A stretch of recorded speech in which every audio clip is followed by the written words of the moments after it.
Olá, pessoal, seja bem-vindo ao programa Cristosofando. Eu sou o Fábio Azaf. Tudo bem com vocês? Eu irei tratar, juntamente com o pastor Emerson Cicarelli, um tema polêmico, um tema histórico e também um tema bíblico. Ou seja, Faraó foi endurecido ou fortaleceu o seu coração? Deus fortaleceu ou endureceu o coração? E nós estamos aqui com um ilustre debatedor, pastor e teólogo, pastor Emerson Cicarelli. E aí, pastor, tudo bem? Fala, Fábio, tudo bem? Como é que você está? Prazer revê-lo, sempre bom estar com você. Todo o pessoal aí que nos segue no Cristosofando.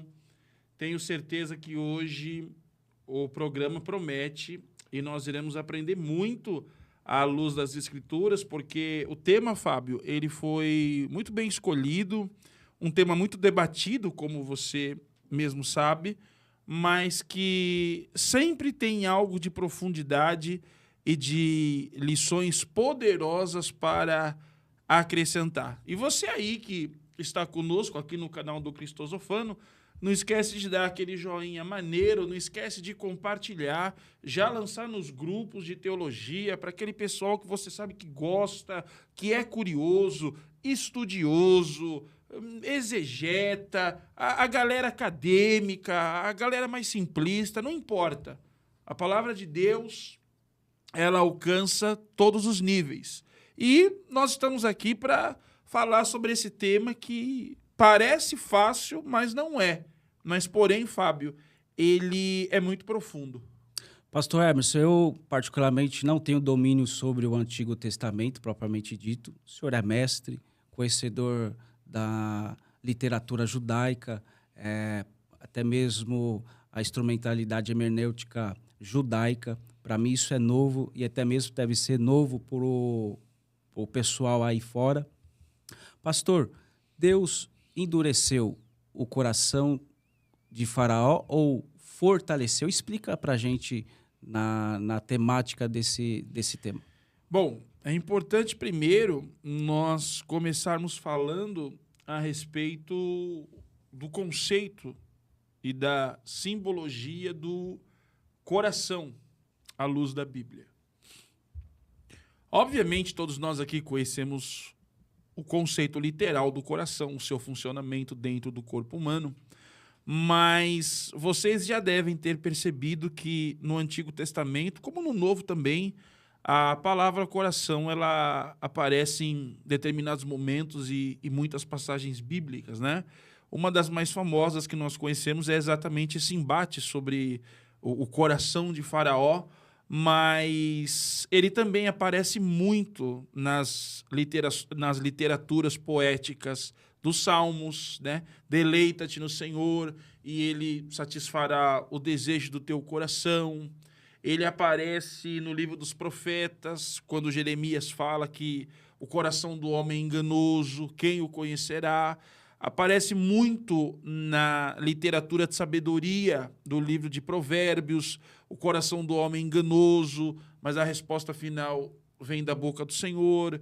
Provérbios 4:23, sobre tudo o que se deve guardar, guarda o seu coração, porque dele procede as saídas da vida, dependendo, né, de algumas traduções bíblicas. Enfim, o coração ele é algo muito importante dentro da cultura semita dos povos do Antigo Testamento.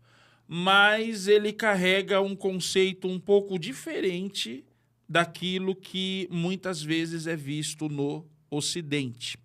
E eu vou explicar para vocês o porquê. Coração, à luz das Escrituras Sagradas, ele está totalmente ligado a entendimento. Sim.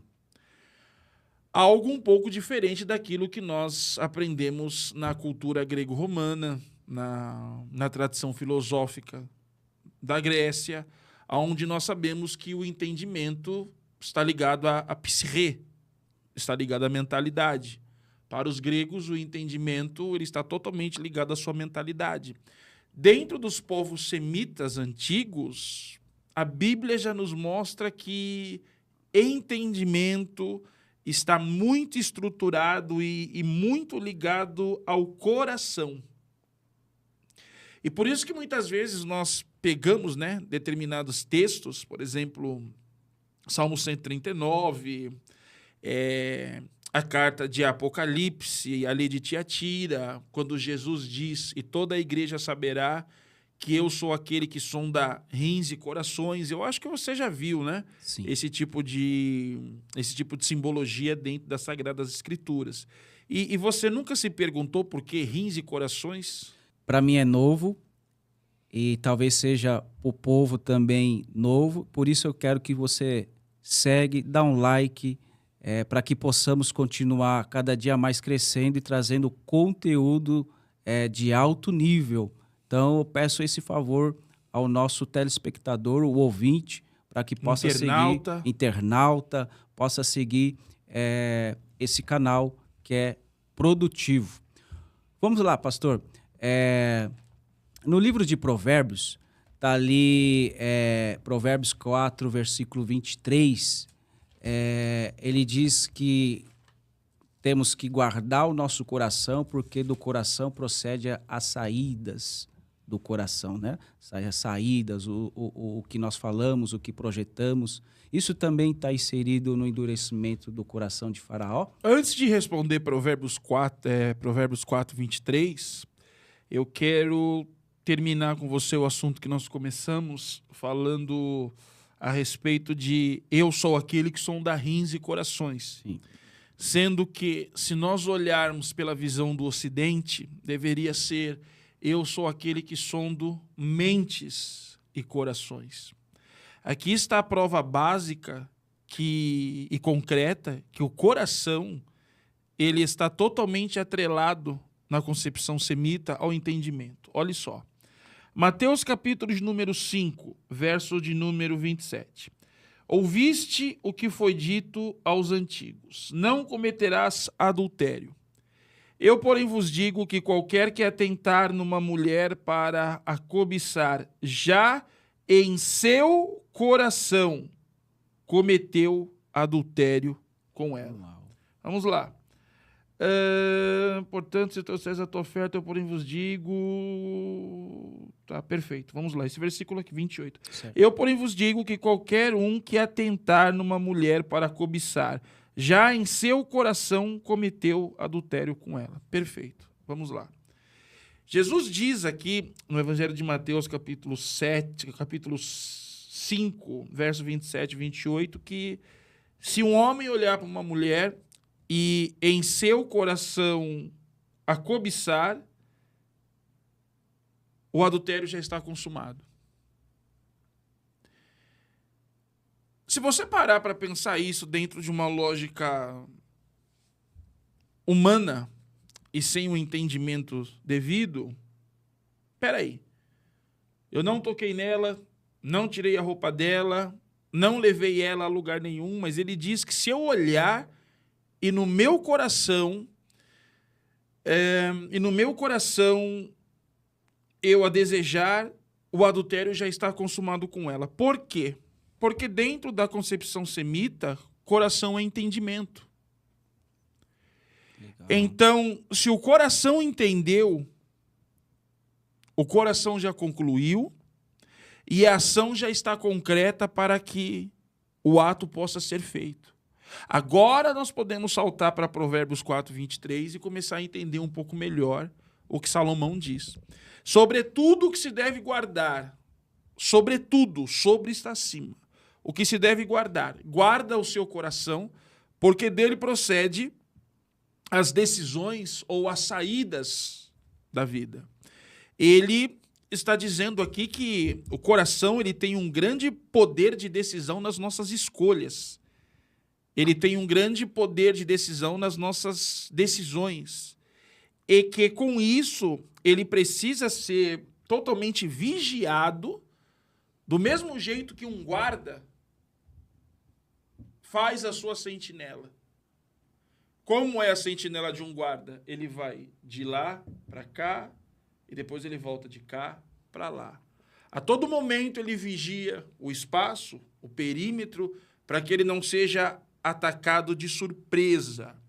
E Salomão diz em Provérbios 4:23 que da mesma forma nós devemos a todo momento vigiar as nossas emoções, vigiar o que sentimos, vigiar o que pensamos, porque de tudo isso há de proceder as decisões da vida. Então, dentro da cultura semita, o coração ele é algo muito importante e ele tem um papel importantíssimo no entendimento dos textos clássicos. Então, ali no livro do Êxodo, Deus estava mostrando o coração de Faraó para o povo de Israel e para Moisés? Depende de qual texto você vai utilizar. Vamos lá. Qual que é?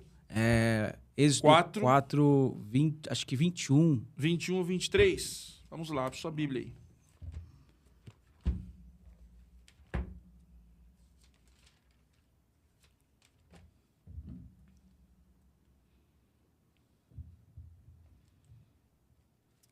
Eu achei a minha aqui.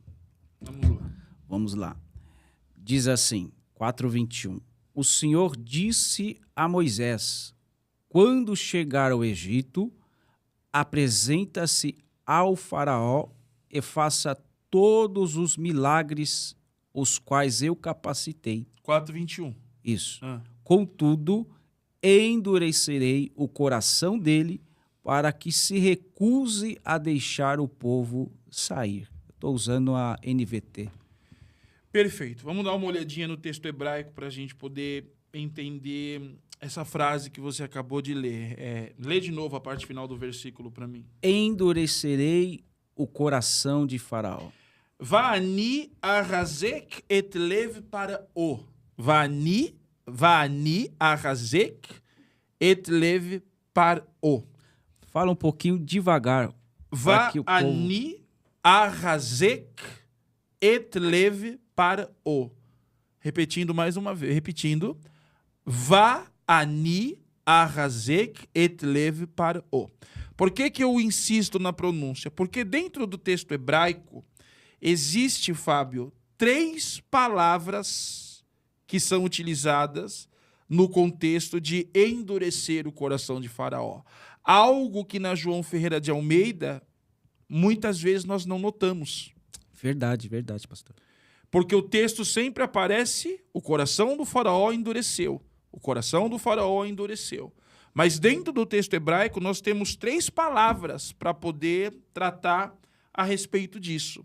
E a primeira que nós vamos usar aqui no texto que você leu é exatamente essa. Va'ani, que quer dizer e eu, arrazek, fortalecerei o coração de Faraó. Vamos para uma profundidade um pouco maior. O sentido que Deus está dizendo: fortalecer, tornar inabalável, endurecer no sentido de teimosia, firmeza e resistência obstinada. Meu Deus. Então aí dá para tirar uma mensagem, dá para tirar muitas coisas referentes. Sim, porque o hebraico não erra. Fala mais. Então, não é apenas um conceito de o coração dele ficou duro. Não. A palavra que nós temos aqui, razak, né? Fortalecer, tornar inabalável, endurecer, no sentido de ele vai ser teimoso. Ele vai tomar um posicionamento tão firme, tão resistente, aonde ele vai se tornar um cara obstinado. Por quê? Porque essa é a verdadeira natureza do Faraó. Essa é a primeira palavra que nós encontramos, né? É interessante agora você abrir a sua Bíblia aí em Êxodo 7:13. 7:13. Isso. Vamos para Êxodo 7:13. Vamos para Êxodo 7:13. Não, 7:14. Vamos lá. O Senhor disse a Moisés: o coração de Faraó é duro e ele continua se recusando a deixar o povo sair.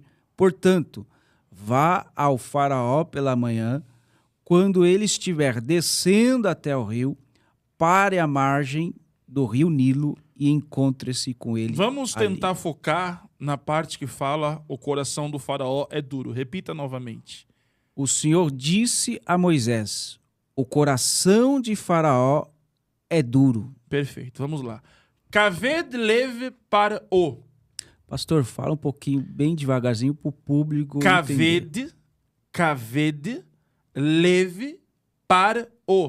Repare que nós não estamos usando a palavra que nós usamos no capítulo 4. Verdade. Nós estamos usando agora Kaved lev paro. A tradução mais próxima do texto massorético: o coração de Faraó está obstinado. Meu Deus. Pesado. Tem mais algum significado para a gente? O coração dele começa a pesar. Então, primeiro, o coração dele foi fortalecido, foi obstinado, e isso é a demonstração de sua própria natureza. Mas no versículo 7, o coração já diz que ele está pesado. Agora, o porquê que o coração do faraó está pesado? Por quê? Por quê? Por causa dos seus próprios pensamentos, por causa das suas próprias emoções, por causa das suas próprias decisões, por causa da sua maneira de ver, enxergar, contemplar mundo, situação, problema, Egito, Deus, Moisés. Meu Deus, que coisa linda. O que é um coração pesado? É um coração cheio de pensamentos, é um coração cheio de emoções, é um coração cheio de desejos, tanto bons como também ruins. Boa. Então, o texto diz que no capítulo 7, 14, ele já está pesado. Nós temos uma nota. Este verbo é usado em contexto onde o próprio faraó parece estar resistindo interiormente. Um peso que ele carrega dentro da sua própria alma que o impede de ouvir a verdade. Isso era justo em ser endurecido o coração de Faraó, na perspectiva de Deus? Nós precisamos entender o seguinte, Fábio, existe uma discussão muito grande se Deus endureceu o coração do faraó. Vamos começar a pensar como muitas pessoas pensam, até mesmo muitos calvinistas, né? Sim. Acreditam. É justo Deus endurecer o coração de alguém sem dar a esta pessoa a chance de, a chance de se arrepender? É justo? Não. Perfeito. Concepção normal, não. Perfeito. É justo Deus condenar alguém sem dar a essa pessoa a chance de arrependimento? Não. Não. Perfeito. Vamos lá. Quando as pessoas falam que Deus endureceu o coração do faraó, parece que Deus transformou o faraó em um ser mau. Sim, aparentemente, no cenário, quando a gente vai lendo... Exatamente. Parece que Deus fez do faraó uma pessoa má.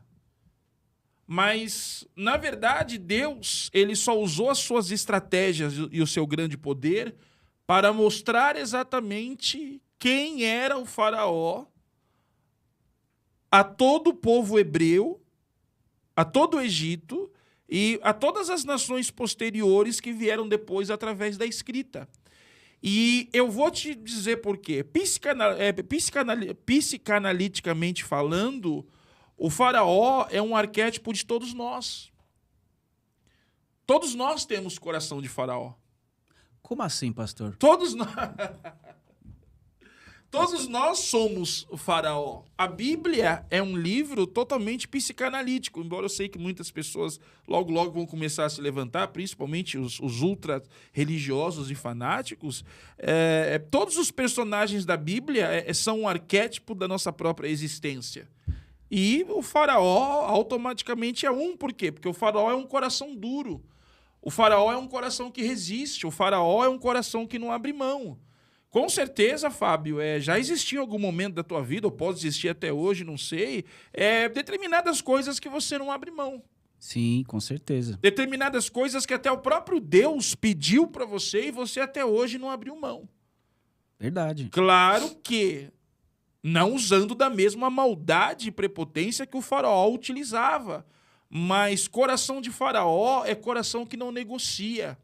Então seria esse faraó... Coração nos de tempos- Faraó é coração que não se rende. Coração de Faraó é coração endurecido. Então seria um narcisista se trazendo... Já pros tempos- chegamos lá. E o que é um coração endurecido? Um coração contrariado. Meu Deus. Você quer um exemplo mínimo de coração de Faraó? Eu vou contar para você o exemplo de como funciona na minha filha. Certo, Eu tenho uma filha que ela demora muito para se arrumar. certo. E meu genro, por exemplo, ele é o homem clássico, né? Como eu e acredito que você também é. Sim. Coloca uma camisa, alguma coisa do tipo, uma calça, né?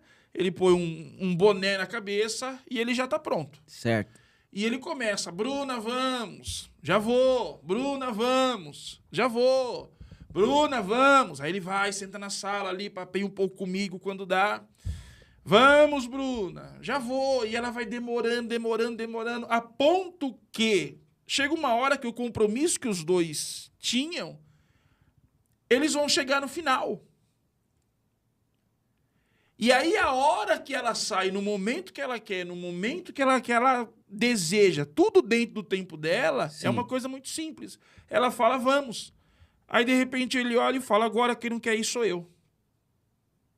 Então seria a briga de marido e mulher. E ela fala, por quê? Olha a hora que você terminou de se arrumar pra gente sair.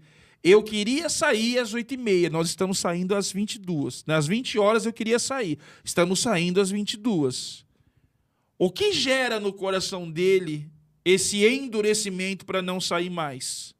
Ele foi contrariado ao projeto, desejo e vontade daquilo que ele tinha e queria fazer. Você poderia falar para o público? É um essas exemplo muito três chaves? simples isso, mas o coração do faraó é a mesma coisa. O faraó, ele vem de uma dinastia onde o seu tataravô escravizava os hebreus. Entendam bem, para depois não saírem dizendo que eu sou a favor de escravidão. Eu estou usando o texto bíblico. O seu bisavô escravizava hebreus. Há quem diga que o mundo todo, né, da época. Sim. O seu avô escravizava hebreus. O seu pai escravizava hebreus. Chega na vez dele, ele não vai escravizar. Com certeza. Né? Mentalidade já paterna. Se você fosse o faraó, dentro da cultura que você vivia, dentro do ambiente que você vivia, você libertaria o povo? Não. De repente, aparece um homem, chega para você depois de anos e Deus manda você libertar o povo. E aí você muda todo o seu estilo de vida, você muda toda a sua dinastia e exatamente na sua dinastia a revolução tem que acontecer? Para quem culturalmente se sentia o amado de Pitá, o Horus vivo, o cara que se achava um deus, sabemos que não é. Mas uma das regras da exegese também é entender o contexto cultural. Exegese não é só você pegar, ler o texto hebraico. Não, meu filho. Exegese é muito mais além que se imagina. Então, o cara se achou um deus a vida inteira. Aparece um outro cara, entendeu? Onde desafia ele dizendo que ele tem que libertar o povo. Está em jogo a honra, está em jogo o nome, está em jogo a pseudo-divindade que ele acredita ter, e você acha que esse cara, sendo soberano da maior nação da época, ele não vai tentar resistir? É difícil, né? Em relação à divindade de Faraó, que ele se pensava ser Deus, às vezes as pessoas não sabem por que ele se portava como Deus ou que as pessoas se encurvavam em relação a esse homem. Eu gostaria de que o senhor nos ensinasse o porquê que ele se sentia como Deus e por que as pessoas se curvavam a respeito de Faraó. Isso é algo, na verdade, que já vem até mesmo da sua própria dinastia, já vem até mesmo da sua própria cultura, sendo ele visto como a encarnação de um Deus. Certo. Na verdade, antigamente tinha um faraó que era monoteísta e depois... Sim, mas seria interessante a gente falar disso num outro programa. Ele se sentia a encarnação do Horus. Entende? Então, na sua concepção, ele era isso, pronto, e acabou. Ele nasceu assim, ele foi criado assim, ele foi educado assim, ele foi mimado assim, ele foi tratado assim, e, de repente, ele entra em um choque de realidade, onde ele se encontra com um poder maior do que o dele, e o seu coração começa a passar, o seu coração, que é o entendimento, Sim. começa a passar por determinadas mudanças, determinadas metamorfoses. Por isso que primeiro o coração dele é fortalecido. Por que nós temos Razak ali? No Razak nós temos o quê? A oposição do caráter. Nós temos o posicionamento. Eu sou faraó. Eu tenho que resistir. É minha obrigação como monarca do Egito resistir. Certo. No capítulo 7, nós já temos um coração pesado. E o que é um coração pesado? Um coração preocupado. Um coração que já não está conseguindo lidar muito bem com as coisas que estão acontecendo. Só que dentro da João Ferreira de Almeida, não estou condenando a versão. Sim. Nós não conseguimos perceber isso. Correto. E aí depois vem as 10 pragas. Isso. Então, o processo já está nas 10 pragas aqui. O processo já está nas 10 pragas aqui. Totalmente, o processo já está nas 10 pragas. E por que foi lançada essas 10 pragas? Essas 10 pragas, elas foram lançadas como sinais para que Deus se apresentasse também ao povo hebreu e para que ele provasse para uma cultura totalmente politeísta e enoteísta que, no meio de todas aquelas divindades que eram milhares no Egito, a divindade do Deus hebreu era a divindade verdadeira. Poxa, legal. E o senhor poderia trazer um panorama em relação ao livro do Êxodo, para que o povo possa entender sobre esse contexto do coração? Porque o senhor falou de Faraó, correto? Mas às vezes as pessoas que estão nos assistindo é leiga. O senhor poderia trazer um mini panorama para que eles pudessem entender esse tema central? Antes de nós entrarmos nisso, é interessante nós falarmos sobre o terceiro tema, a terceira palavra, a qual é utilizada para o coração do faraó. Nós temos Razak, que é tornar forte, rebelde. Nós temos Kaved, que é tornar pesado. E nós temos Kashá, que é tornar duro, difícil. Kshe et lev para o. Êxodo 7:3. Nessa manifestação e nessa apresentação do Kashá que nós temos aqui, nós temos um coração cruel, nós temos um coração ativo e nós temos um coração rígido. O que é, para me pegar aqui, o povo entender que foi muito rápido, essa palavra Kashá? Isso. Significa que o coração do faraó se torna duro, difícil. Se torna duro, difícil. Certo. Então, esse conceito de que Deus endurece o coração do faraó significa que os desafios que Deus lança ao faraó faz com que o faraó se mostre realmente a real personalidade a qual ele tinha por trás da sua túnica. Então, o Deus hebreu, ele é poderoso e provocativo. O Deus hebreu é provocativo com o faraó. O Deus hebreu, ele zomba de toda a mitologia egípcia do faraó. O Deus hebreu, ele zomba até mesmo do faraó. Quando ele se encontra com Moisés na sarça e ele diz, Erreiê asher erreiê, Erreiê asher erreiê, que quer dizer, eu serei o que serei, aquilo é uma provocação ao faraó. Então essa pronúncia seria eu sou o que sou? Para nós foi traduzido como eu sou o que sou. Mas como no particípio ativo da língua hebraica, que para nós é o presente, não existe, por exemplo, eu sou Emerson, em hebraico. Eu digo Ani Emerson. Certo. Se tentarmos uma tradução para o nosso idioma, fica eu Emerson. Porque o verbo ser, ele não trabalha no particípio ativo. Ele trabalha no eu era, que é o passado, chamado de perfeito no hebraico, e eu serei, que para nós é o futuro, e o hebraico chama de imperfeito. Mas o eu sou pertence apenas a Deus na língua hebraica.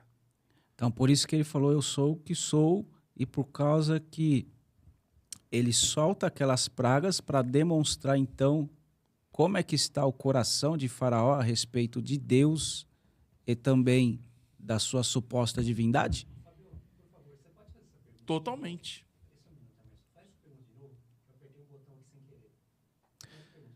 Um, dois, três e... Então, pastor, a respeito sobre as pragas e também a divindade de Faraó. Então, Deus lançou essas pragas por causa do coração dele demonstrar quem ele era para aquele povo? As pragas foram exatamente para mostrar aos egípcios que os seus deuses eram vãos, que os seus deuses não eram verdadeiros. Ok? A divindade de Faraó é atacada a todo momento. A divindade de Faraó é atacada a todo momento quando nós percebemos nos textos bíblicos que Faraó é impotente a todas as pragas que passam da terceira para frente. Da terceira para frente, ele se torna totalmente impotente. Você pode falar para o povo quais seriam as 10 pragas e o objetivo? Puxa, aí você me quebra, lembrar as 10 pragas de cabeça. Vamos tentar, vai. Eu vou trabalhar de um jeito mais fácil aqui, né? E já também está acabando o nosso tempo. Vamos lá. Foram lançadas 3 pragas em 3 planos espirituais. Presta atenção nessa, Bruna, que essa merece um trecho. Foram lançadas 3 pragas em 3 planos espirituais. As primeiras 3 pragas. As primeiras 3 pragas abaixo da terra. Águas que se manifestam para a terra. Nós temos o quê? Nós temos o Nilo se tornando em sangue, nós temos as rãs fervilhando e nós temos os piolhos que saíram da terra. 4ª, 5ª e 6ª praga sobre a terra. 7ª, 8ª e 9ª praga sobre os céus. Eita. 10ª praga, plano metafísico. A espiritualidade invadindo o terreno. Diz a grande obra judaica: farei todos esses sinais debaixo da terra, na terra e nos céus, para que saibas que não há outro como eu no céu, na terra e nem debaixo da terra. Bendito seja ele. Eita Deus. Ou seja, ele se mostra para Faraó Deus debaixo da terra, sobre os céus, e no plano vida após morte, porque a última praga é um plano, é um metafísico atacando o físico. É mais profundo que se possa imaginar. As lições, elas são poderosíssimas. Só que existem algumas coisas interessantes aqui também, que, se você me permitir, eu quero falar sobre o Faraó. Por que o Faraó ele era tão resistente? Né? Como psicanalista que sou, eu fiz uma análise dentro do arquétipo psicanalítico. Né? Sim. Primeiro defeito do Faraó, pessoal do Cristosofando, e essa é a prova de que o coração de Faraó é um coração que todo aquele que não se rende à vontade de Deus acaba tendo, é o seguinte: Faraó, ele tinha um ego inflamado e complexo de Deus. O Faraó, ele sofria de ego inflamado, narcisismo clássico e complexo de Deus. O Faraó, ele tinha dificuldade de lidar com verdades. O Faraó, ele era incapaz de ouvir o diferente. Ele tinha resistência a arrependimento. Ele tinha medo de ser visto como fraco. Necessidade compulsiva de controle absoluto, psicanaliticamente falando. Freud chamaria isso de narcisismo primário, que resiste à castração simbólica. A ideia de que há um Deus maior do que o meu próprio eu. Meu Deus. O que assusta o faraó, João, é ele acreditar que existe alguém maior que ele. E essas coisas que nós estamos mencionando aqui, incapacidade de ouvir o diferente. Você não conhece ninguém assim? Você não conhece ninguém assim que é incapaz de ouvir o diferente? Você não conhece pessoas que têm dificuldade e resistência a arrependimento? Medo de ser visto como fraco? Pessoas que não se permitem chorar, se emocionar a todo momento, querem levar tudo a ferro e fogo? Segundo Freud, narcisismo primário seguido de castração simbólica. Esse é o primeiro ponto. Segundo ponto, o coração do faraó é endurecido porque são ativados mecanismos de defesa. O que nós temos aqui? Coração de pedra. O coração de pedra do faraó é uma metáfora psicanalítica para o que Freud chamou de mecanismo de defesa do ego, entre eles, repressão. Ele recusa lidar com o medo real da perda. Rapaz. Quanta coisa aí dentro da psicanálise. Exatamente. Tem gente que condena a psicanálise dizendo que não dá certo. Vamos lá. O gatilho da repressão. Ele recusa lidar com o medo real da perda. Quantas pessoas recusam lidar com medos reais de perda econômica, social, espiritual, Sim. Sentimental? Com certeza. Isso é um gatilho ativado na psique humana. Vamos continuar. Projeção. Gatilho de projeção. Ele atribui aos hebreus o papel da ameaça quando a verdadeira ameaça é ele. Fora que ele também reprimia, né? Exatamente. A verdadeira ameaça, ela é interna, porque é o que existe dentro de Faraó. Mas quando é ativado o gatilho da projeção, o problema não sou eu, o problema é você. Conhece alguém assim? Muitos. Conhece alguém, querido, que joga a culpa de não ter sucesso na vida em você, na mãe, no pai que não pagou o curso de inglês, no Lula, que é presidente do Brasil, no cachorro que não veio abanando o rabo na hora que ele chegou, que não trouxe o jornal? Conhece alguém assim? Conhece? Esse gatilho é algo natural, o gatilho da projeção. Onde você sempre tenta jogar a culpa no outro. Racionalização, mesmo diante dos milagres, sempre há uma desculpa para não mudar. Então, na psicanálise e também biblicamente falando, Faraó é um instrumento de vilão ou um instrumento de Deus? Faraó é um ser humano. Faraó é um ser humano. E sendo ele um ser humano como qualquer outro, ele é um instrumento, uma lixa, a qual se esbarra com outras lixas que existem na existência desde a queda do homem e o pecado da degradação humana. Sabia que você pode ser um faraó para alguém e não sabe? Sim. Sim. Sabia que eu posso ser um faraó para alguém eu não sei? Bom, pior que eu já soube disso, né? Às vezes, quando eu me endureço em algumas coisas, pego pesado com os meus filhos, eles falam, ei, faraó! Sim, sim. Entendeu? É algo totalmente humano, é algo totalmente normal. Abre o livro do Êxodo aí e acha se tinha um Satanás no faraó, não tinha. Diabo no faraó, não tinha. Lucifer no faraó, não tinha. É um ser humano. Então seria um arquétipo. É um ser humano, ele é um ser humano. Faraó é como símbolo de sombra não integrada para Carl Gustav Jung, né? Jung foi um psicanalista que tinha uma paixão pela Bíblia muito grande, né? O lado inconsciente que o ego não quer reconhecer manifesta desejos reprimidos, medos e traumas.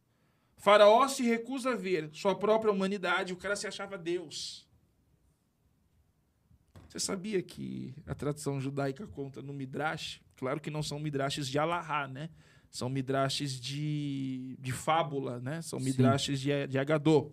Deixa eu explicar para o público. O Midrash de fábula de Agador são midrashes que se preocupam em contar a moral da história, você tirar lições. Há quem diga que no Midrash conta que o faraó ele não defecava e ele não urinava na frente de ninguém para que as pessoas não percebessem que ele era humano como eles. Tá? Nas Agadá judaicas, conta-se que Moisés e ele se encontram no Nilo exatamente no momento que ele estava aliviando o ventre. Porque ele tinha na sua cabeça, um Deus não pode ter necessidades fisiológicas na frente de seus servos. Meu Deus. Exatamente, sua própria humanidade. Faraó, na sombra não integrada, ele não reconhece a injustiça que pratica, a translitoriedade do seu poder. Ao resistir a Moisés, a voz do self ou do espírito, Faraó luta contra o chamado individualização, processo em que o ser humano se torna verdadeiramente inteiro, né? Ele tinha medo de perder o poder. Então ele tinha o superego. Não, antes tivesse. Antes tivesse, porque o superego é o que freia, né? O superego é o que freia, o superego é o que põe limites, mas ninguém colocava limites em Faraó. O ego era maior do que tudo. Porque a sombra projetada. Porque dentro da psicanálise tem o id, o ego e o superego. Perfeito. O id trata de assuntos reprimidos, que é o inconsciente. Sim. O ego é a sua vontade. E o superego, Freud e alguns outros psicanalistas tratam como o Batman, né? Então, para você entender bem, o Coringa é o inconsciente, você é a vítima e o Batman é o superego. Só que tudo isso que nós estamos falando aqui, cara, Paulo já fala na carta aos Gálatas muito antes da psicanálise surgir. Vocês sabiam disso? Vocês sabiam que quando Paulo fala sobre corpo, alma e espírito, não carne, a carne milita contra o espírito? Isso, Gálatas é a mesma projeção que nós temos da simbologia psicanalítica. A Bíblia já vem com isso, Fábio, há muito tempo. Há muito tempo. A Bíblia larga na frente. Faraó ele tem negação de culpa, medo de perder poder. A identidade do faraó é baseada no domínio. Ele é faraó porque domina. Se cede, quem é ele? Ninguém. Sedução de auto-engano. Eu estou para lançar um quadro aí chamado Psica, né? Sim. Psicanalisa, onde nós estaremos tratando de personagens, de vários assuntos de psicanálise, e o faraó é um dos que eu terei no meu divã. Então quer dizer que se ele se arrependesse do seu endurecimento do coração, Deus libertaria então o povo das suas mãos? Repete a pergunta? Se ele se arrependesse do seu endurecimento do coração, ele libertaria o povo de Israel? Deixa eu te falar uma coisa que, pelo visto, o horário já está acabando, né? Vamos lá. Você percebe, Fábio, que em todas as pragas, antes da praga vem o aviso? Sim. Antes da praga vem o confronto? Sim. Sim? Perfeito. Nós não podemos dizer que Deus lançou alguma praga sobre o Egito sem antes dar ao faraó decisão de escolha. Então, perfeito. O Egito está aqui, ó, nas suas mãos. O Egito é essa Bíblia, vai? Tá. Vamos lá. Eu chego para você e falo, ou você liberta o meu povo, porque eu já mostrei que eu tenho muito mais poder do que você, e para mim um dos textos mais fantásticos é a vara de Arão se tornando em serpente, e o faraó lança duas, e naquele momento a vara de Arão engole as duas víboras, né? Ali já é um aviso clássico de Akadosh Baruch Hu, do santo bendito seja, dizendo, o meu poder é maior do que o seu. É uma passagem que eu piro, assim, que nem dá para pregar, né? Mas quando eu olho para aquela passagem ali onde eu vejo a vara de Arão derrotando as outras duas varas, ali já está o aviso. O meu poder é maior do que o seu. Não brinca comigo que você vai se machucar. Então, em todas, é profundo demais. Tradição judaica é muito boa, Fábio. O problema são os neófitos que querem se apegar à arca, tefilim, tzitzit, kippá, sabe? Quer trazer coisas, querem cometer um gever, né? Querem trazer coisas de outra religião para o cristianismo. O cristianismo, ele não precisa dos ritos, Fábio, mas da tradição para entender o Antigo Testamento. Meu Deus.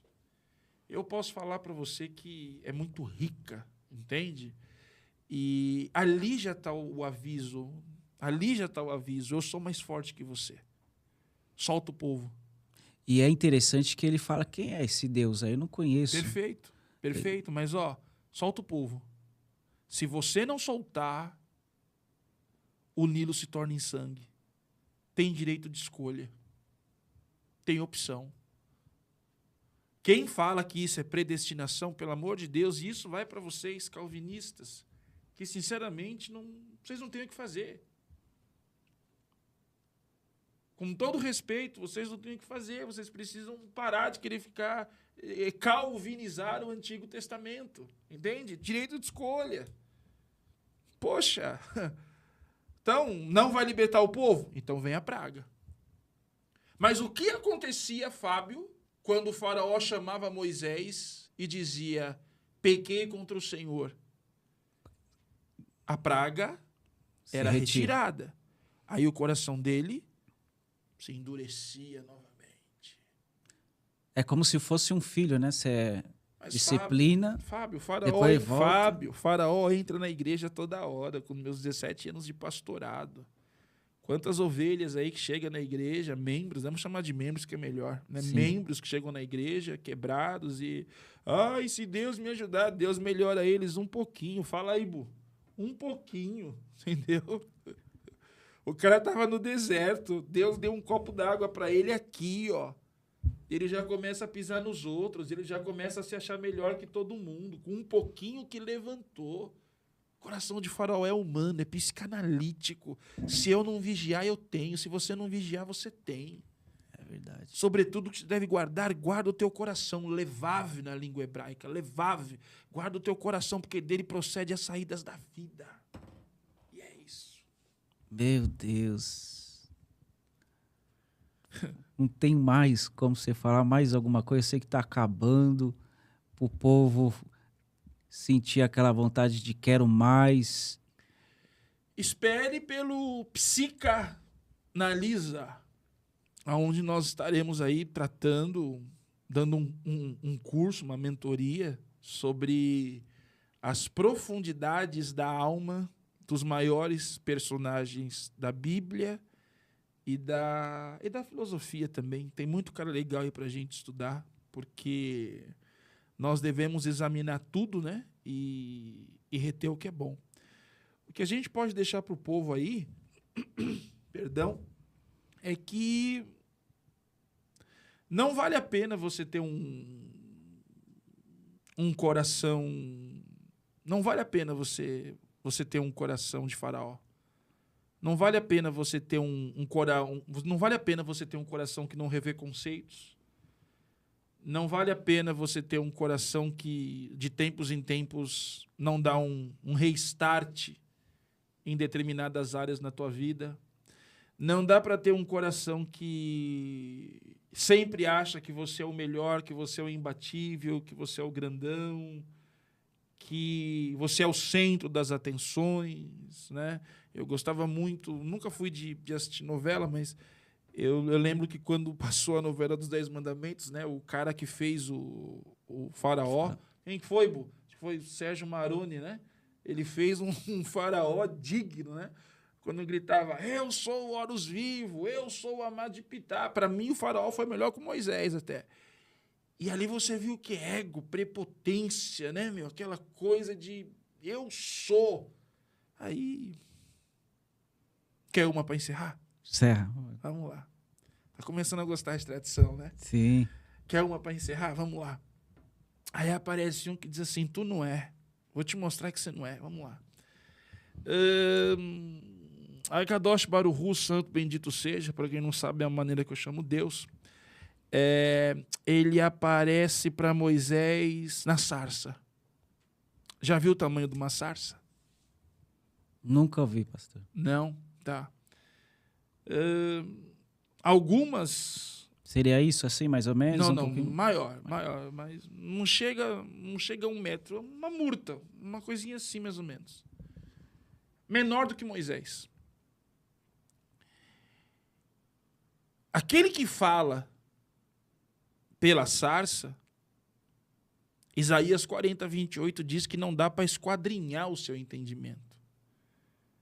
Nós sabemos que o Eterno, ele não tem peso, não tem altura, não tem forma, não tem largura, não tem medida. O Eterno é espírito. Tá? Ah, mas Jesus... Eu estou falando do Pai agora. Ok? Esquece Jesus quando veio ao mundo, que obviamente ele precisava de um corpo. Tá? Entendo o que eu estou dizendo, pelo amor de Deus. Ele não tem altura, medida, largura, tudo mais. Vamos lá. Peso, né? É atemporal. Por que ele escolheu uma sarça para falar com Moisés? Você sabe por quê? Não, pode Podia falar. ser um cedro do Líbano, não podia? Poderia. Um cedro do Líbano tem no mínimo de 35 metros a 40 metros.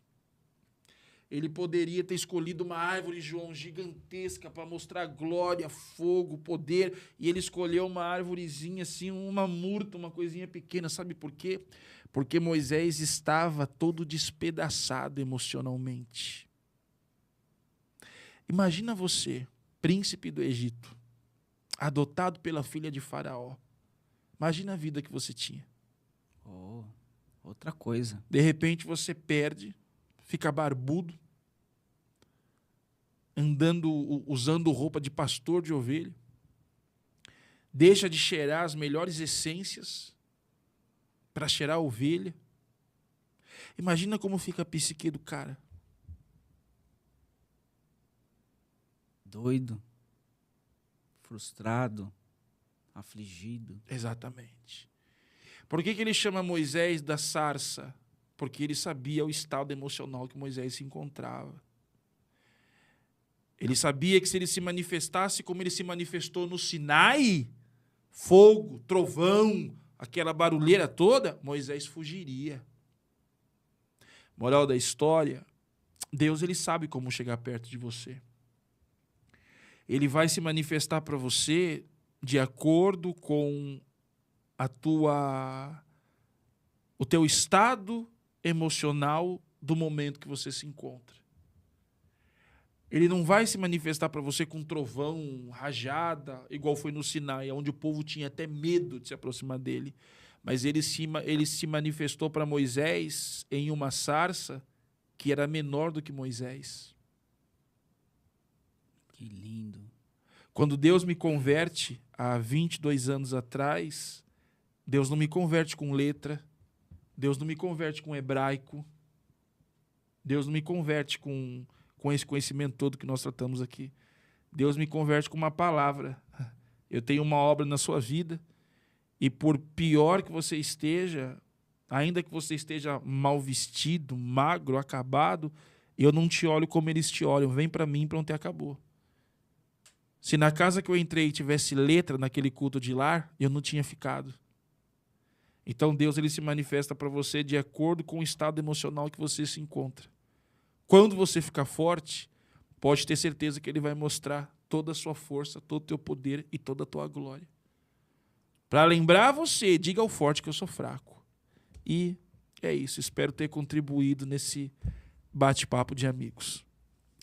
Nossa, o tempo já avançou, o tempo acelerou e algo tão magnífico que o pastor Emerson trouxe para nós no Cristosofando e dá sabor de quero mais. Então, se você quer um conteúdo desse, um conteúdo que mexe com as tuas estruturas e com a sua mente, dá um like, compartilha com os seus amigos, com a sua esposa, com o seu filho, com o seu pastor. Manda para geral. Manda para todas as pessoas.